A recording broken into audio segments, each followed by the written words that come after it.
We are super blessed to have Mark with us, and we are talking all things rebrand.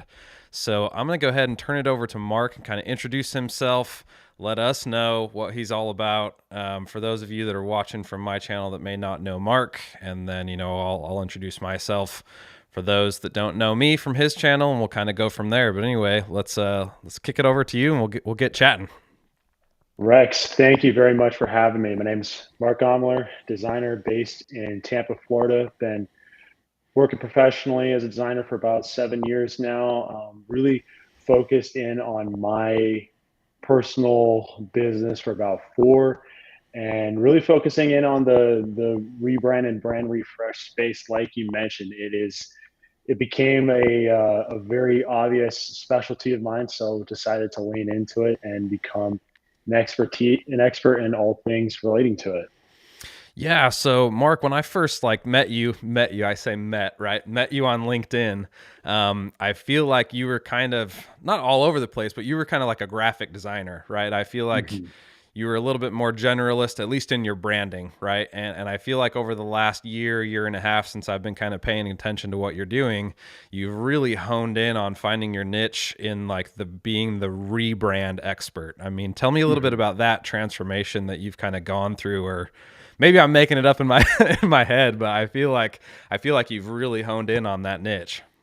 Oh, it's 100% real. I was definitely like all designers starting out. We took a very generalist route. It was, we want to just throw everything we have out there, whether it's portfolio pieces or any sort of knowledge to share, just so we can get any sort of traction with potential clients. That's really, I was in the same boat as well. So I was just throwing all sorts of advice out there. Sometimes it'd be directed towards potential clients. Sometimes it'd be directed towards other designers. Just everything under the sun design related, just firing at the hip with a sawed off content shotgun, just putting anything I can out there, just putting anything out there to get any sort of reach. And I came to realize that when you try to, speak on everything design related, you're not going to really be seen as an expert at anything. So I needed to really look deep and figure out what it is that I was really best at. And, I had a series I was doing for a while, my logo therapy series, which is a conceptual rebrand and brand refresh series where I would go through different companies, logos, and brand identities and reshape them in my image, give a sort of a background as to the decisions I made, and then threw on some mock-ups and posted it out there. And I thought to myself, if I'm doing this as like a hobby just for fun, and then maybe this is something that I should be leaning into professionally. So late last year I made the official pivot to specialize in those two things, and it's made a big difference. It really, I'm no longer, trying to be the everyman anymore. I'm not trying to, give a ton of advice to other designers and then at the same time trying to talk to potential clients. It really has been focused in on, what am I trying to do and how am I going to communicate why that matters to the people that I want to work with. Yeah, I don't know, I just really like that transformation that you've gone through, right? And like, I look at your profile and I look at the content that you're producing now, and it very much speaks as if I being you, it speaks to you being the expert in rebrands, right? So what that does in a brand perspective, right? What that does is that impresses upon the audience, anyone who's interacting with your content, that like you are a rebranding person, right? Mhm. So when they're like, oh, I've got this little one-off maybe graphic design project, maybe before they might have thought of you as the guy, right? Because you're kind Mhm. of talking about this generalist design stuff, and they'd be like, oh yeah, I know Mark does that, right? But now they're probably not coming to you for those types of things, right? Because your more impression in their mind is like this big picture. You're going to take a big business and rebrand that business or refresh that business. So how has that changed, in the communication that you get based on your content, with you being so honed in and hyper focused? Like, do you lose out? Do you feel like you're losing out on business? Or do you feel like you're honed in well enough and you've got enough going on, that you're staying busy with just rebrand stuff? I honestly don't feel like I'm missing out on anything because before I made that change, especially like 2 years ago when I was really starting out on the content production, I would get all sorts of requests, and I would every single conversation would just be fumbling through. Am I wanting to do this or am I not wanting to do this? Is this the right kind of project for me? And just saying yes to a bunch of random things that ultimately I didn't get a whole lot of enjoyment from it. And it's like, I feel like that's the danger you run when you simply label yourself as a graphic designer. You open yourself up, you cast a kind of a dangerously wide net, because people are going to come to you with all sorts of, ticky tack design requests. And it's not necessarily going to be something that you're going to be able to help them, or you won't be able to help them very well with. But with this pivot, I don't experience that anymore. I don't have, random people DMing me like, "Hey man, can you do a flyer for me?" I haven't heard anything like that in ages. And I love it because then I can just focus on communicating with the people that I want to serve and I want to do my absolute best to work for. And yeah, I think it's necessary for every other designer out there to be honest with yourself, get out of your own way, and figure out what it is you really are wanting to specialize in. Because it saves you a lot of time dealing with these, dare I say, unwanted requests, and you can just focus on what matters to you. What brings you the most fulfillment in this space. So Yeah, and I think it it gives you an opportunity to hone in on your process too, right? So if you're constantly, and that's something that I suffer from,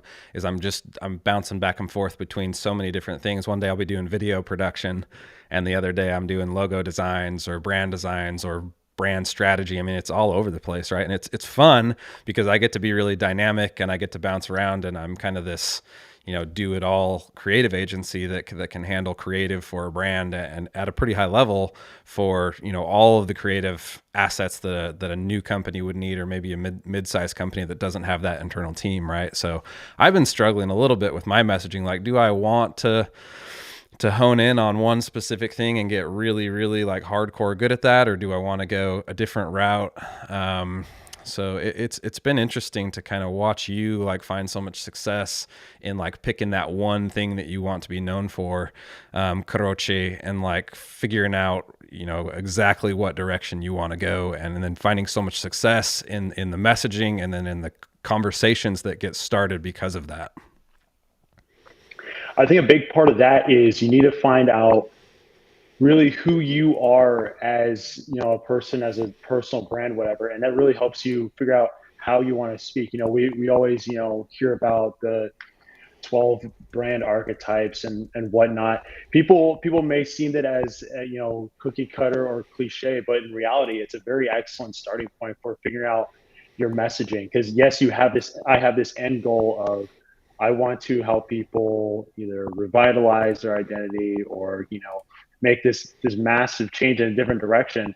And not only are they not sure what direction to go in, they're not really sure, why it is they want to make that change in the first place. And so I want to speak in a sense of, this isn't just a move for your identity, it isn't just a move for your logos.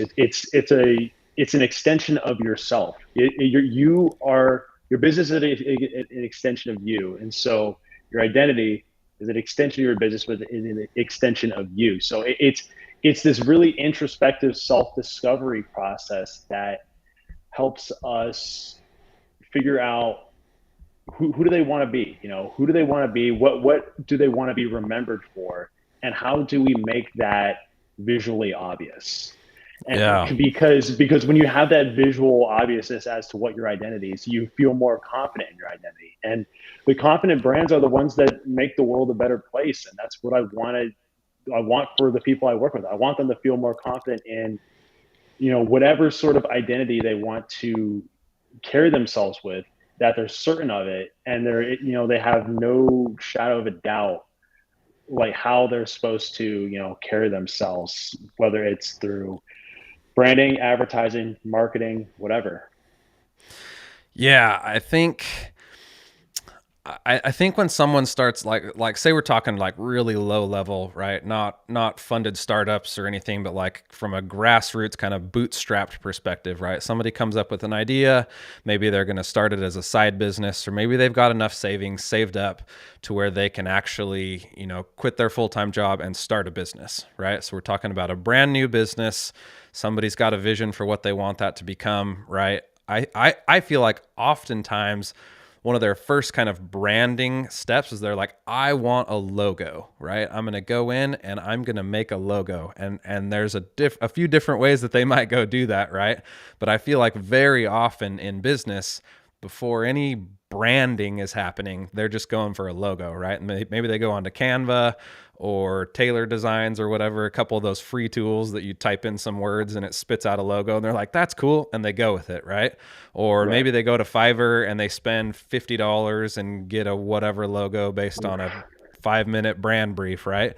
And like businesses, I feel like every single day there's probably, I don't know, 10,000 businesses that get started up with like that type of logo or that type of brand or lack of brand. And they'll run with that for a couple years, right? Maybe. Mhm. They can get pretty far along just kind of crippling by without actually having a brand, right? So, before we chatted today, we talked about one of the things is like, what are some of those factors that contribute into a decision of needing to rebrand? Mhm. If we're talking about rebranding, I think the biggest, most famous recent one, right, was the Facebook Meta debacle, right? Mhm. Facebook realized that everybody hated them. Nobody was going on Facebook anymore. A myriad of reasons, I'm sure, internally that they're like, we need to rebrand because we have all of this bad juju going around our brand, Mhm. right? So that was obviously their reason for a rebrand, but I think that, to kind of get away from negativity, I think is probably more rare, right? So in Mhm. your opinion, what are some of the contributing factors to why somebody would say, hey, my Fiverr brand or I can't remember if you mentioned it, or I don't know, somewhere like the nephew brand, right? My nephew designed my logo. Right. When is the time to go from a nephew logo, to an actual brand and do a rebrand, or a brand refresh? Well, you're absolutely right with the Facebook situation and when you say that poor or damaged reputation is probably the absolute most severe reason to rebrand, and thankfully not a whole lot of brands have to face that. I would say some of the biggest reasons are you've clearly evolved as a business. Either you're serving a new demographic, you have a broader product offering, maybe you've changed, geographically, size wise. It's like if there's been clear evident change in your business structure, then it doesn't make sense to keep everything else the way it is. It's like it's the change is immaterial if everything else, visually stays the same. It's like if I'm doing, if I look and I'm doing the exact same things I'm doing 5 years from now, but I'm trying to tell people, hey, I've changed, I'm different, X, Y, Z. It doesn't really, it's not really convincing. It's not really Yeah. convincing because it's like you're carrying yourself the exact same way you were before, but you're trying to sell yourself in an incomplete way. So Hmm. I would say that you need to find a way to mark this.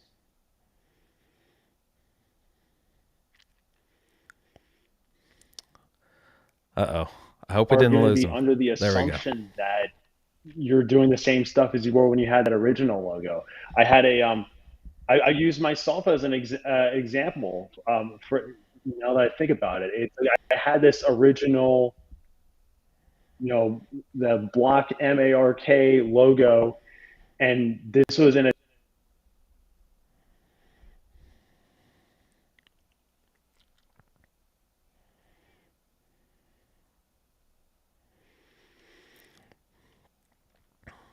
So I'm not sure if anybody's in the chat right now. Let me know if you guys can still see Mark or hear him. I think we're running into some connection issues.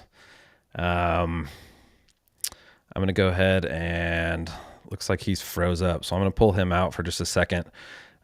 See if I can pull him back in. He was right in the middle telling us some awesome stuff, but yeah, we've got a bad network connection. So, oh, he's dropped off altogether. So, yeah, anyway, we'll get him back and we'll jump back into it. But yeah, in the chat, I've got Russ asking for talking about some budgeting and investing in branding. Definitely can be good there. We'll jump into that when Mark gets back on. Expected costs. I've done a kind of, for those of you that have been following me, I've been going through a series of branding and rebrandings. Recently kind of took my original brand, which was Stoke Design Co., and rebranded it into Stoke Ship. And that was a couple reasons for that. One of them being probably the main reason is brand authority and domain authority. So there's a company in Australia called Stoke Design Co. as well. They do web design, and they own the domain stokedesign.co, and I own stokedesignco.com, right? So kind of a competing message there. But definitely some strange, if you're going to go Google my business and try to find me, you can't find me. So kind of weird there. So anyway, I rebranded into Stoke Ship, and just the tons and tons of unplanned for costs associated with that was insane. So we're gonna bring Mark back in, and we're gonna chat about that. So Hey, sorry about that. My network kind of cut out for a second. I don't know what happened. yeah, welcome back. No, great to be back. Yeah, it's a bummer because you were saying a bunch of really awesome stuff. But while you were gone, I jumped over to the chat, and Russ was asking a little bit about kind of budgeting and choosing to invest in a brand. And then I was talking a little bit about the cost of rebranding, right? So just kind of high level, I rebranded from Stoke Design Co. to Stoke Ship for a myriad of reasons, but the biggest one being domain authority. I was actually at an event, and I was sitting next to someone on their cell phone, and they were like, "Where can I find your stuff?" And I was like, "You go to stokedesignco.com," right? Seems pretty straightforward to me. So she pulls up Google, and instead of like typing in that, she just Googles Stoke Design Co., right? And like there's another Stoke is such like a whatever. If you go on LinkedIn, there's like 500 companies that have Stoke in the name. And then there's an actual company in Australia that has Stoke. They're called Stoke Design Co. as well, and they own stokedesign.co, and I own stokedesignco.com, right? So I tell this girl to go to my website, and she Googles it, and they're a website and SEO company, right? So they take up the first like 2 pages of like what she finds, and I'm like, "Oh," she's like, "Is this you?" And I'm like, "No." And she keeps scrolling, "How about this?" "No." And like by the time she gets to like page 2, she finally found me, right? And I was like, if I can't even get someone who's sitting next to me onto my website when I tell them exactly where to go, it's like, how can I grow that as a brand, right? So I sought out for a long time to find another variation of Stoke that had no association with any other business, any other brand, and kind of landed on Stoke Ship, leaned in a little bit to the rocket imagery. I have a degree in aeronautical engineering, so like kind of playing into that a little bit, right? But like really focusing in on launching brands, stoking brands with content, fueling the fire, all of that imagery of like, launching a brand to the moon is really what I do, right? So that fit, and that was a large reason for the rebrand from Stoke Design Co. to Stoke Ship, and it's been fun, but even at my small level, like the cost of rebranding is like ridiculous because it's like there's so many things to update and change, and like you just don't think about it, right? So it's like when you're talking about the budget of investing in a brand, like hiring someone like Mark to do your rebrand, that's probably 10%, if not even less. It might be 5% of like the total cost of what that rebrand is going to cost you.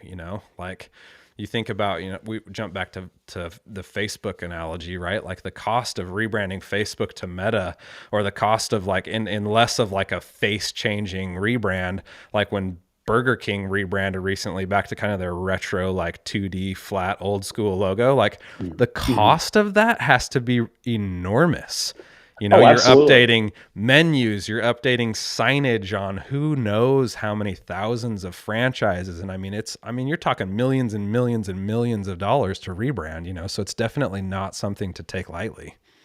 Right. You got to think about all the real estate that your brand is going to touch. I think the Burger King example is great because it's like that's going to be a multi-year effort on their end. It's like because they got to go because not only it's like the signage, it's like the architecture of the building themselves is reflecting this new brand direction. So there's going to be renovations, signage updates, and all manner of stuff that needs to change in order for this rebrand to be completely fully rolled out. So it's like, yeah, the work that I do is definitely the starting point. But depending on the size of your company and what your company does, you really need to take like an audit of all the real estate that your branding touches. Not only to understand the importance of it, but to get a better understanding of what is in store down the road throughout the process. Yeah, and I mean, even on my small level, right? When I rebranded Stoke Design Co. into Stoke Ship, I mean, it probably a minimum of like 100 hours of like updating website color, typography, fonts, logos everywhere you put them, right? All of my document templates everywhere, my carousel templates. I mean, everything had to get rebranded and essentially redesigned because not only was it a new logo, but it was a whole new system of design, right? That was much more intentional, right? So before when I did it, you know, kind of going back to this, like, what does a new business owner do when they start off, right? Certainly my case was a little bit different because I am a designer. So I can do a lot of the stuff without having to hire it out, right? But like, it was like I picked red as a color because like I already had another brand that had red, and I was like, oh yeah, I'll just like be consistent and like keep it red. So I slapped red on it and off to the races, you know. And then pretty soon I start running into all these roadblocks with red, and especially with video, like red does not show up as red, and like all these problems with the red. And then like I start like when I had time, I was like thinking about it. I was like, you know, red doesn't really like convey the right emotion that like I want to use to connect with people, right? So there's so much that went into that rebrand that just like, I mean, it's ridiculous. Like I'm still changing stuff to reflect the new branding, and I mean, I'm like a month into it already, you know? Yeah.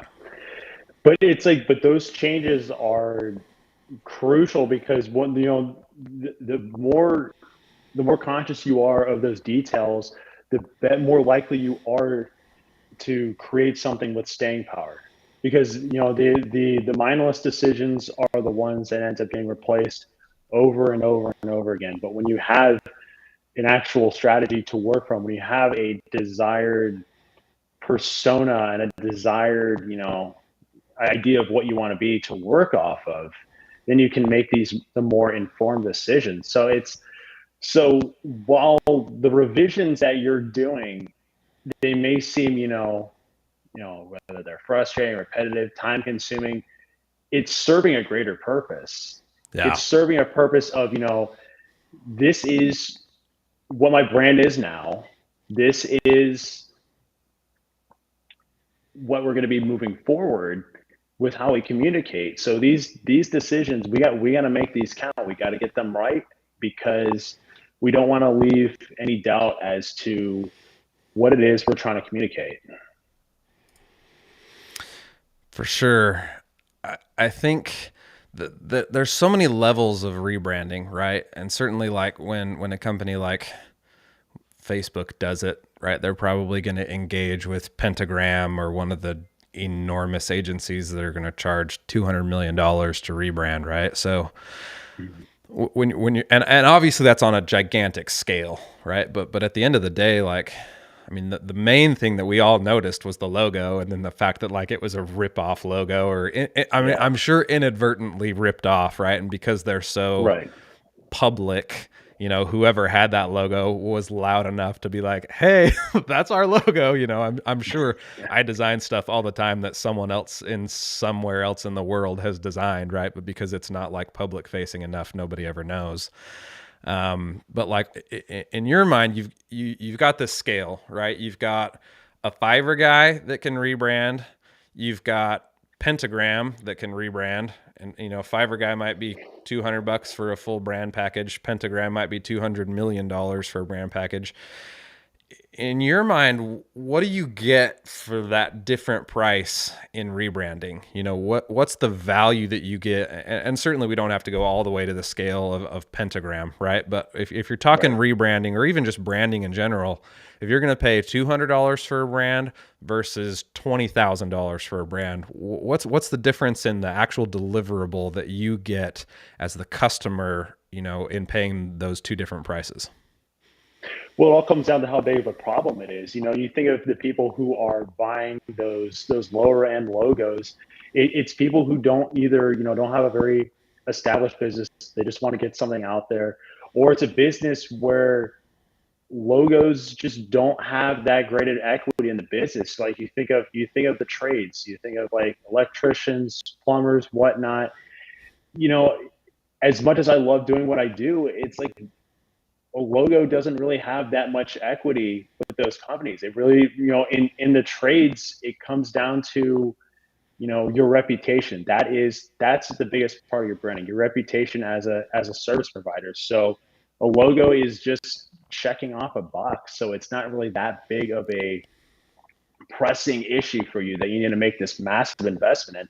And there's nothing wrong with that. It's like, it's not, everyone isn't going to be Facebook where they need to solve these massive, reputation image problems that a rebrand of that caliber is going to solve. So it's it's not a matter of, oh, they all they did was pay 200 million for, a logo that's a ripoff. It's like, not necessarily. They paid 200 million dollars to solve a 200 million dollar problem. Like Yeah. Facebook's situation was a 200 million dollar problem, Or and more, and right?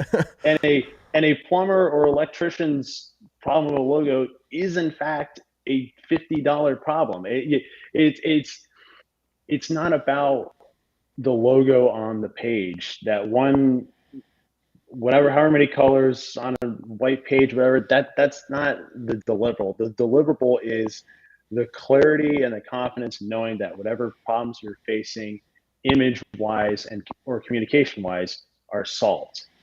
Yeah. Whether that, $20 problem, $20 million problem, it all depends on the magnitude of the business you're doing and how important a logo is in your business. Yeah, and I think that's one of the important differentiations to make, right? Is that when you're talking about those two different scales, you really are talking about a different level of problem, and a different product is going to solve that problem, right? So a company that's got a $20,000 branding problem, right? They're not going to solve that problem. I mean, like some of those $100 logo guys are really good. Like they can make some stuff that looks really cool, right? But like, say they go to that $100 guy, they get a really cool logo. That's not going to solve their $20,000 problem, right? There's Right. a lot more baked into their situation than what a logo by itself can solve, right? So I think that for me, that's one of the important differentiations of like, do you just need a logo, right? Are you a sole proprietor guy that owns a lawn mowing business? Like you said, that having a super cool logo probably not going to help that guy a ton.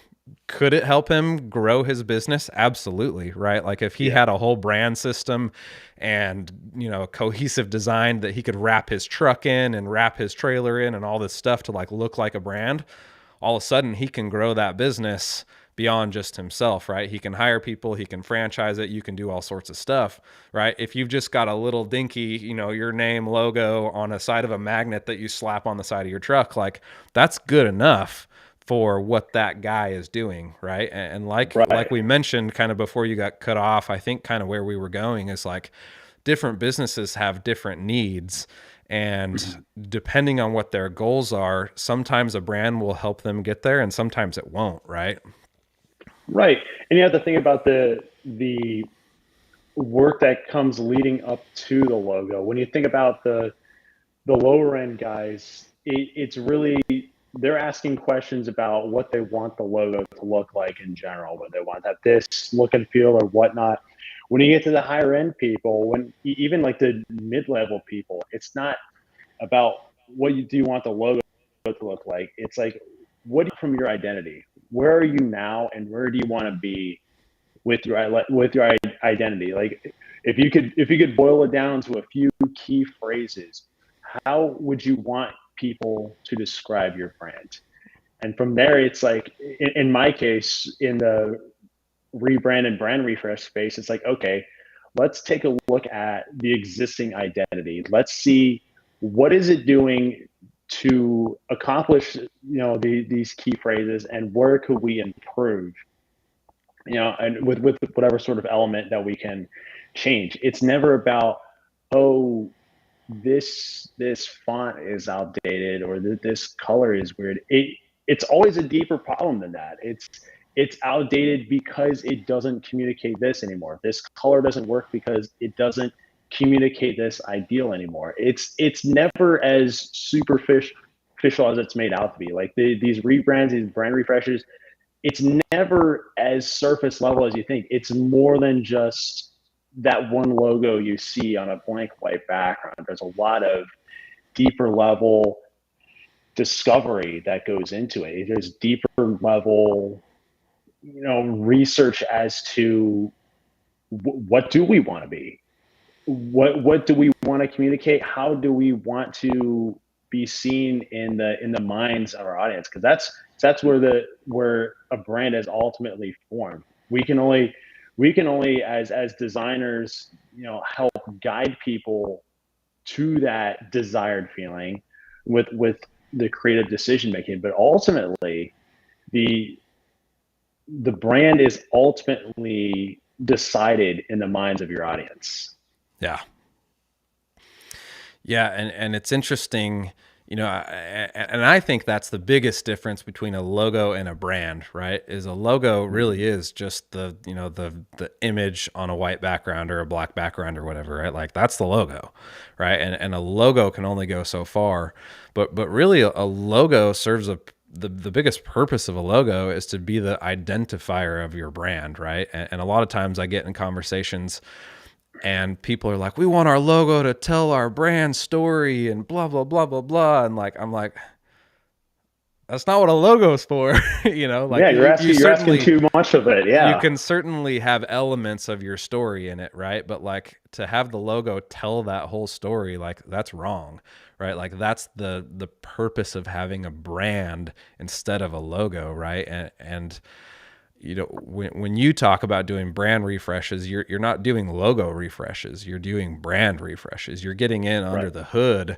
and discovering what that identity needs to be like to communicate correctly with the right customer, right? Like, that's what it's all about.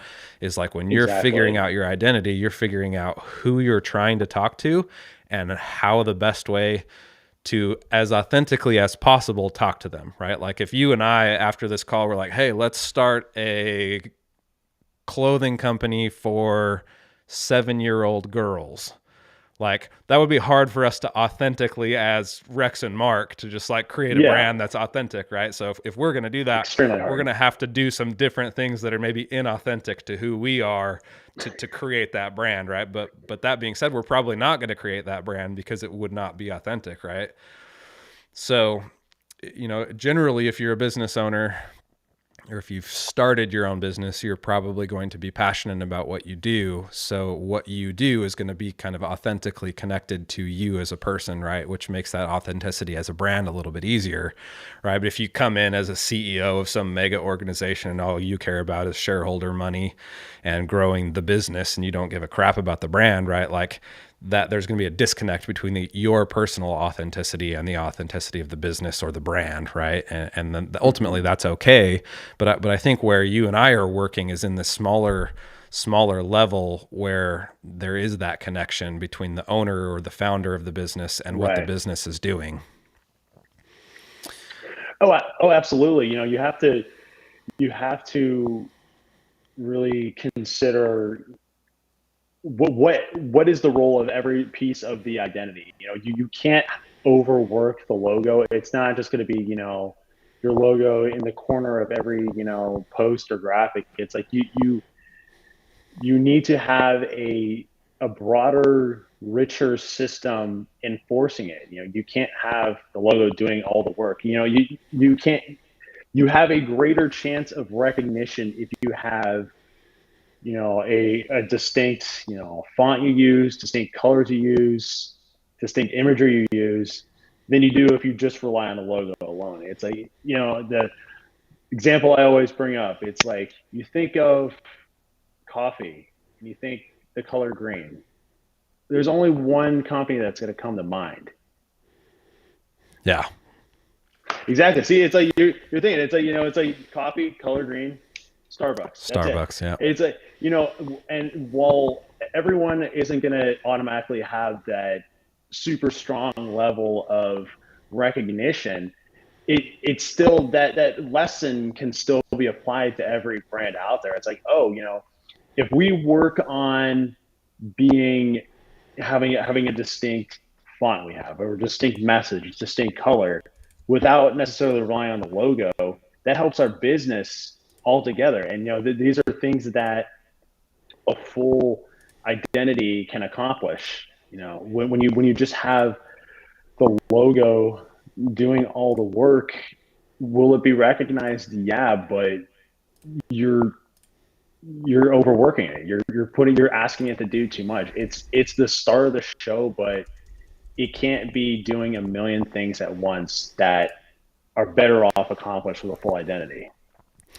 Yeah, and I mean, I think that's one of the things that comes into play here as we talk about brand, right? Like it's so much more than a logo. It's a color system. It's an implementation system of how to use that identity in your application as you're, muddling your way through the digital world, right? So often, like let's take an example, right? You go to an Instagram page of a brand that you think is cool, you like their logo, you like what they're doing, you land on their Instagram page and it's just a bunch of totally random crap. Like you have no idea what's going on, but there's a logo in the corner of every post, right? Is that a Right. cohesive brand?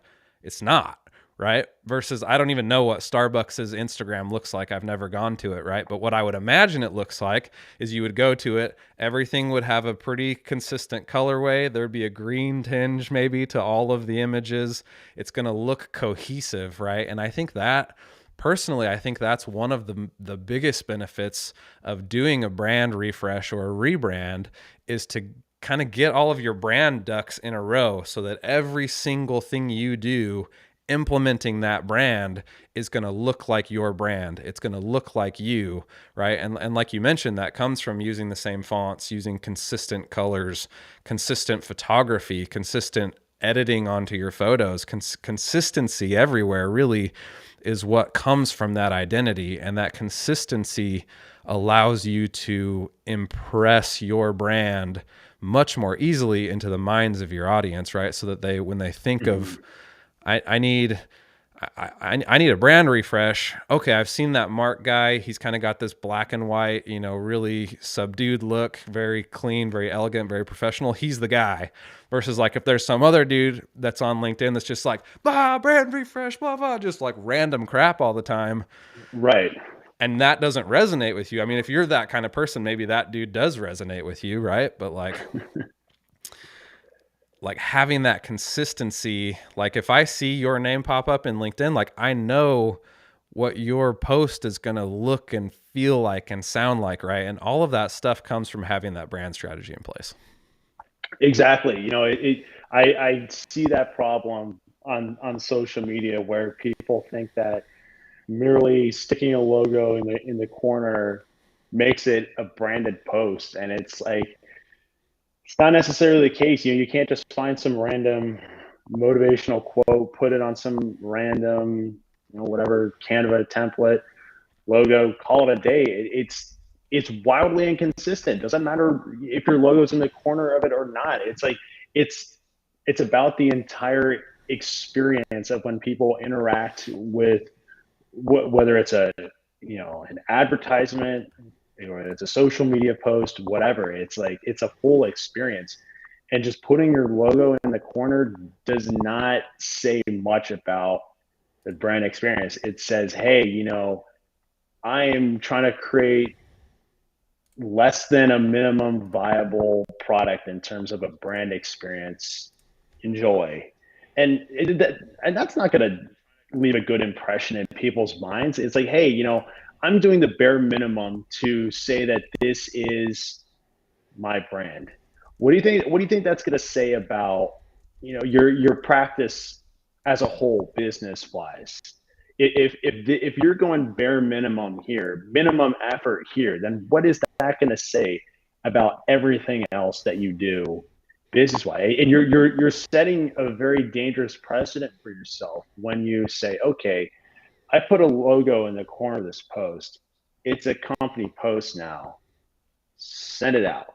It's that's a horrible strategy. That is a horrible strategy, and it's extremely unprofessional. No one. It's extremely unflattering to the audience and yourself, and you don't put yourself in a position to be memorable in general. It's like I've seen Certainly those not Instagram. memorable in the right way, right? I mean, it might be Oh, memorable because it's exactly. so bad. Oh yeah, no, no. Bad memorable is not profitable memorable. If we're cutting to the chase here, bad memorable is not profitable memorable.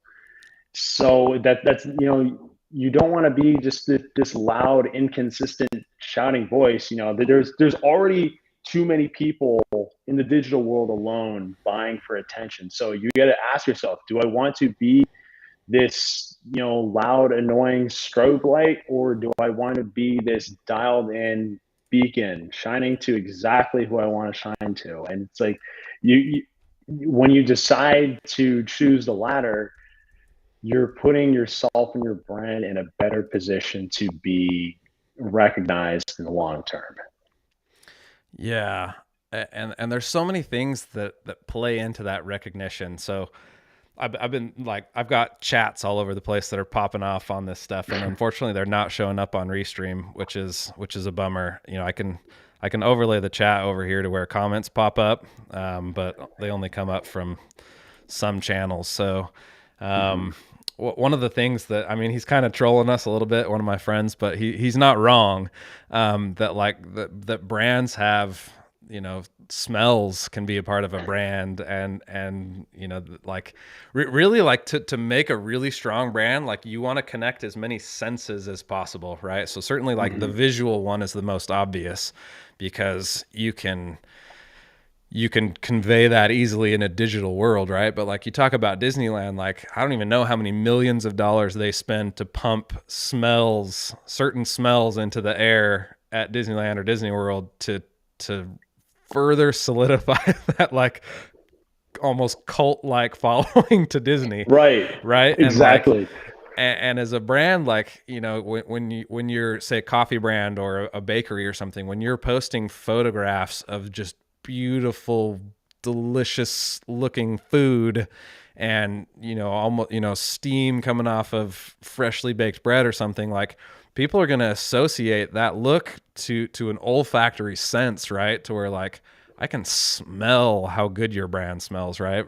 And vice versa, right? If you're doing other stuff that's not beautiful, and you're kind of haphazard, and you're slapping your logo on stuff that doesn't look good, you're creating those negative connections, right? You're Right. Anything you're doing as a brand, you're either making connections or you're breaking connections. And Right. yeah, I it's hard to know, where to draw that line, because you want to be putting content out, but you don't want to be putting bad content out. And you can't overlook the sensory aspect. I mean, you think about, we obviously talk about smell, but you think about sound. One that I like is whether it's a TV commercial or a radio spot, Honda always has that little two-tone, piano key thing that they play with their logo. And it's like you can be hearing on the radio, no, they haven't said anything else. You're like, oh, this is a Honda commercial. I already know. It's like it's crazy how you can take the smallest little sensory reactions and tie them back to your brand. It's like you can't overlook that when you have that when you're engaging multiple senses. It does wonders for you. You stick so strongly in people's minds. Yeah.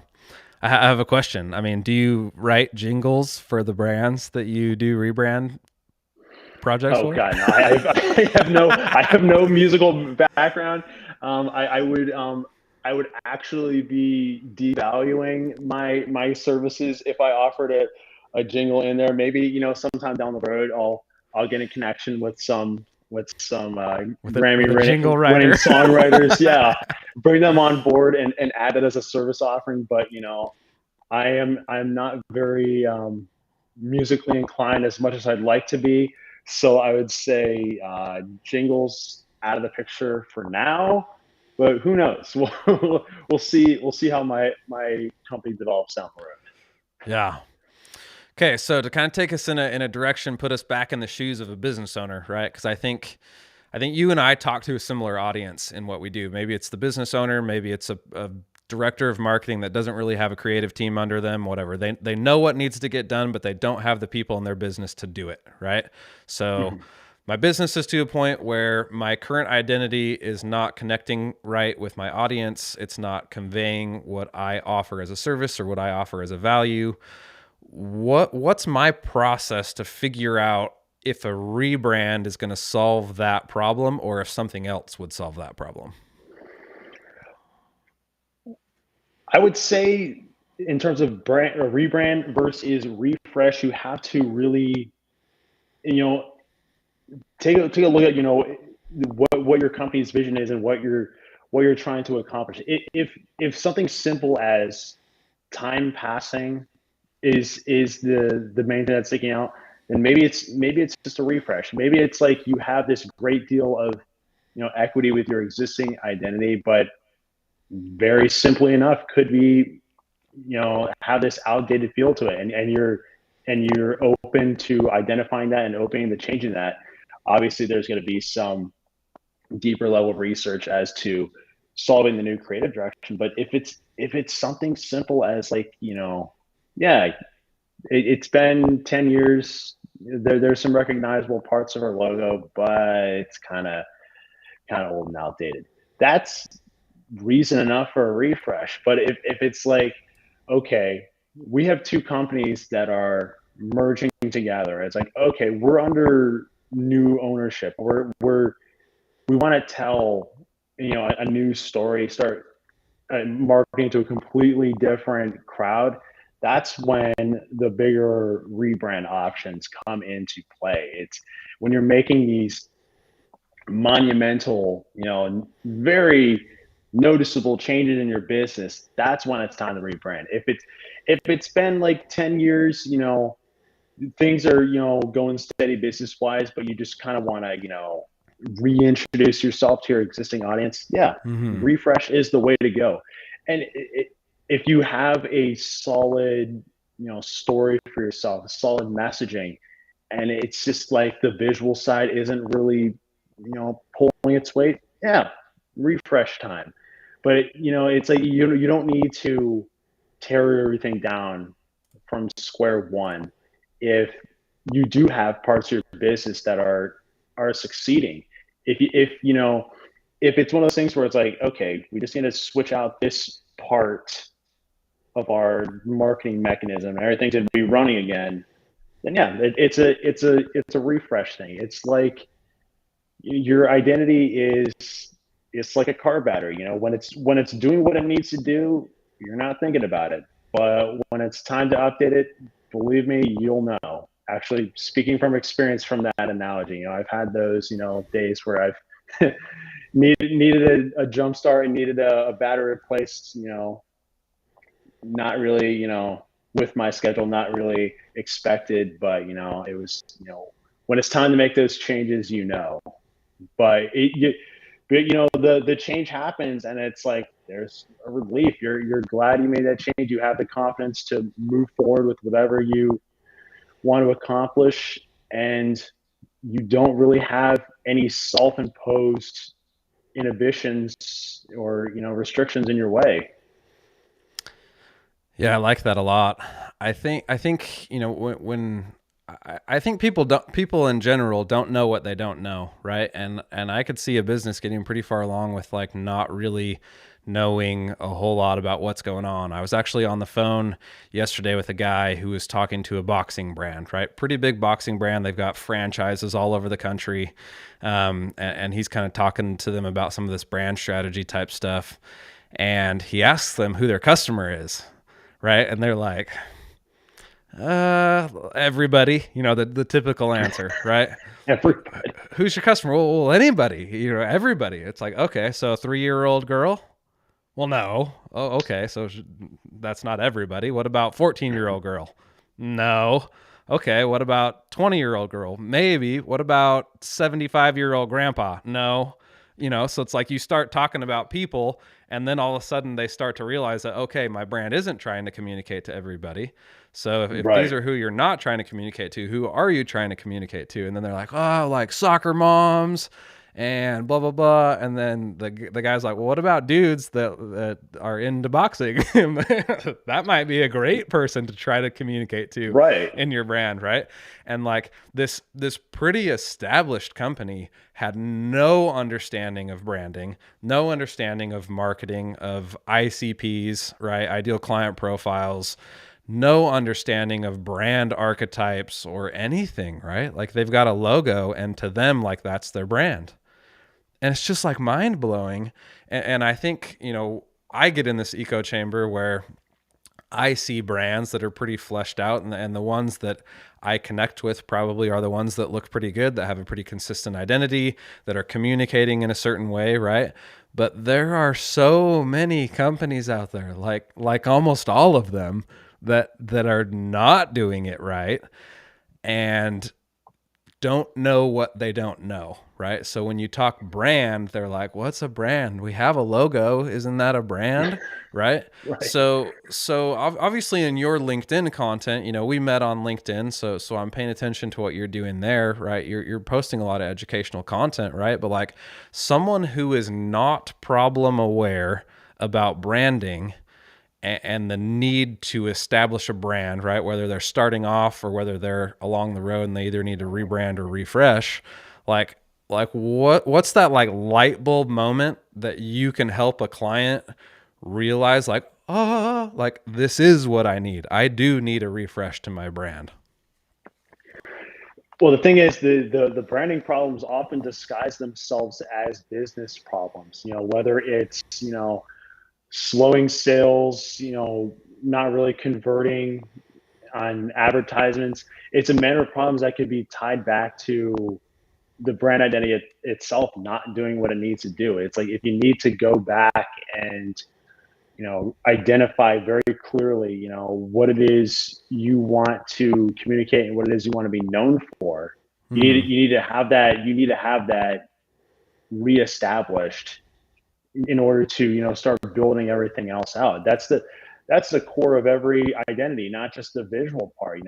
That strategy where you ask yourself, it's like, what is our brand showing up as today and for the foreseeable future? What do we want to show up as? What do we want to be remembered for? What do we want to be our reputation? And how do we take that information and craft it into an identity that accurately reflects that? And when you do that research, you come to realize this is not just for the logos and the typography. You can take this strategy and you can apply it to your copywriting, your marketing. If you go to like some others for the ad agency or marketing agency or whatever else to build out other aspects of your company, you still have this central theme, this central identity to work off of. So that's why we always talk about the value being in this strategy, because that's where the business problems are solved. They're not necessarily solved with the logos alone. They're solved with the recalibration of what is, what's our persona. If we were condensing ourselves down to a person, how would they carry themselves? How would they want to be seen in the eyes of others? You need to ask yourself those questions, whether those are easy or hard to answer. Figuring out the answers, that's going to solve more than what do we want our logo to look like? You can plug that into every other problem area, advertising and marketing wise, and say, okay, we have this new strategy that's crystal clear and we're 100% confident in it. So now we just need to do XYZ changes. So just you got to take a look at what are the lagging areas in your business, and if it's anything in the realm of marketing, advertising, just copywriting in general, then those are the business problems that are the ones that are branding problems in disguise.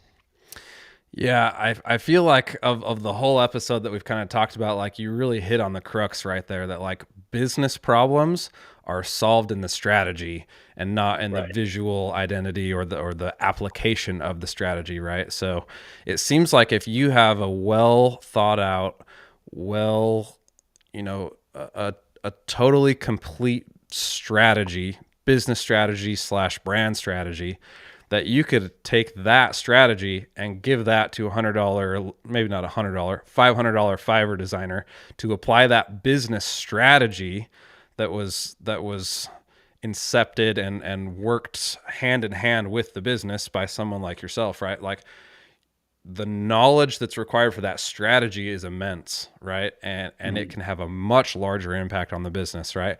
You take that business strategy, give that to a logo designer, and that logo is going to be, if it's the right designer, right? That logo, it's a small portion of that strategy. It's almost just like another piece of collateral, right? That just lasts a little bit longer. But Right. if it's in line with that strategy, like that logo is just going to be an extension of that brand strategy that's already got the foundation built. Yeah, it's a matter of all the things that you build from brand strategy. It's just the visual aspect is the thing that I also specialize in. Obviously, we need to build this foundation first, and the logos are just something else that I specialize in. But the value is in solidifying the foundation, because that you can take in a bunch of different directions, and the logos and whatnot are just another thing that I do well and I specialize in. Yeah. So for me as someone who creates content for brands a lot, right? Like that's like half of my business is content creation. If I get a new client and I'm like, "All right, let's talk about your brand." And they're like, "Here's our logo." It's like, what am I gonna do with that? That's it. Okay. So I've got clients like that are like, here's our logo, and fortunately, a couple of them I know well enough. I know their industry, I know their personality, that I can just kind of like make up the strategy on the fly, Right. and that works, right? But on the other hand, when I start to work with a client and they're like, here's our brand guideline, and it's not just this is the logo and this is the application of the logo and these are the do's and don'ts with the logo, like all of that's important, right? But like when it's an outlined visual identity and a strategy of who they are as a brand, it might take me a couple hours to like read through that and digest it and understand it, but that strategy allows me to create an infinite amount of on brand content because I can internalize what they stand for and who they are as a brand, and then make stuff that is on brand every single time. And it almost doesn't even have to get approved because I can internalize who they are as a brand through this brand guide that they get or that they give me, and I can use that to make content that's always on brand. Absolutely. The more strategy and guidelines you have established now, the less guesswork you have later.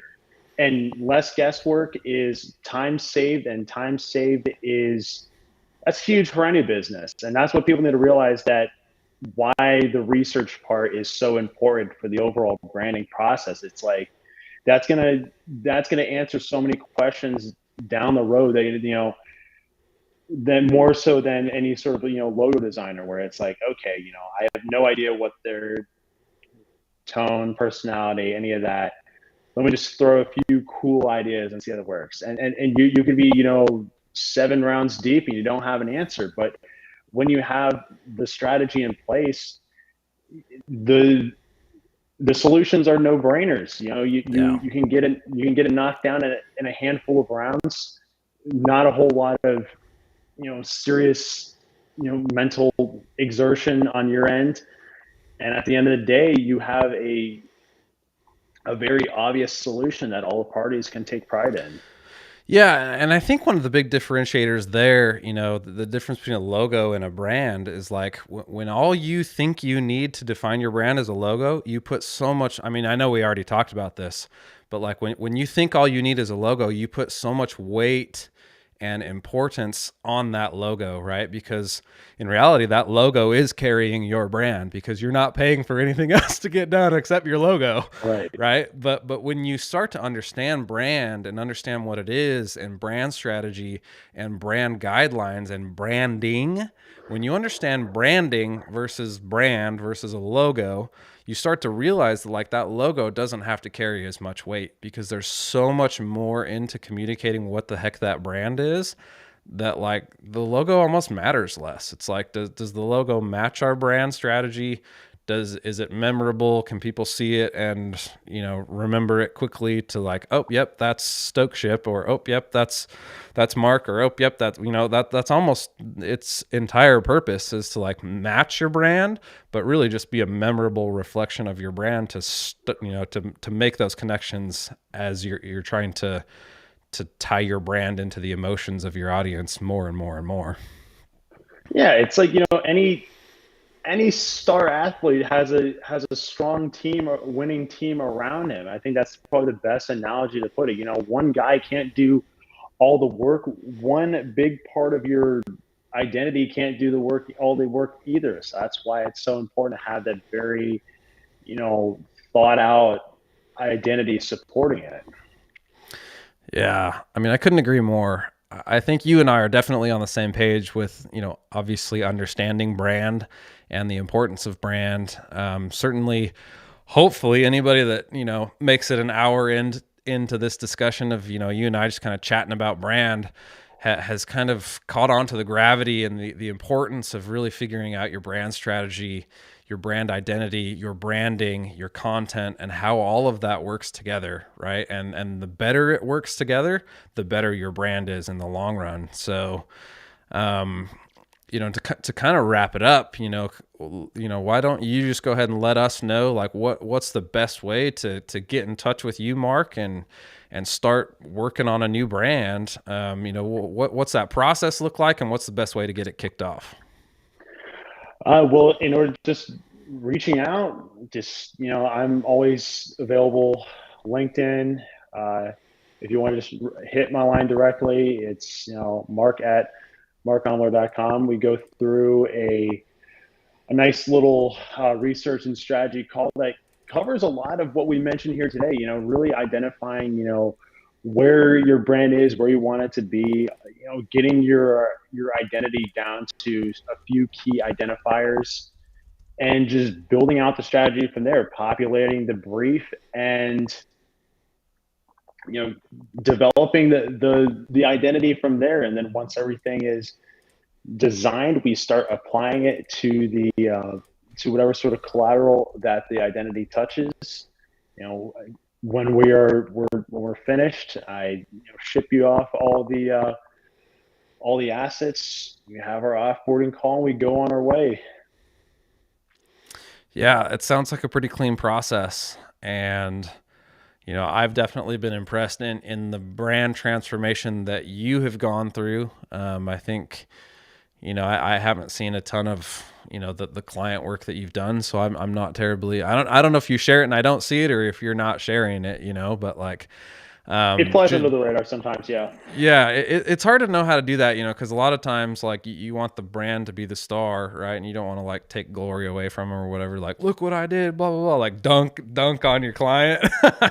Not always a good idea. So I struggle with sharing work as well, But just seeing that transformation in your content over the last year, as I've gotten to know you offline, we'll call this online, right? But like, just passively gotten to know you and kind of watched your own rebrand and watched you really hone in on, what your service is, who your audience is. It's been really cool to see that. And that's a testament, that you know your stuff. And certainly in the content that you're making on LinkedIn, you're educating people on, what it is that you do and, how they can do it or how they can start to think about those things as well. So it's really cool that you do that. I appreciate it, man. And, it's like the transformation I've gone through with my own brand really ties back to my central message that I have on my banner and I have at the end of all my posts. And whether you're going through a change with your identity, whether you're improving your content strategy, whether you're improving yourself as a person, it may be challenging at times. There may be points where you don't know what direction you need to head in, or whether the final result's going to be gonna really pay off. But you always need to tell yourself that greater is always worth working for, no matter how difficult that final solution may be to reach. There is a greater state of being for every brand and every person out there, and it is always worth working for, no matter how challenging it may seem at times. You need to put any sort of fear and uncertainty to rest. You need to find yourself the right resources to get you in the right direction, and understand that the final result that you're looking for is going to be worth the process.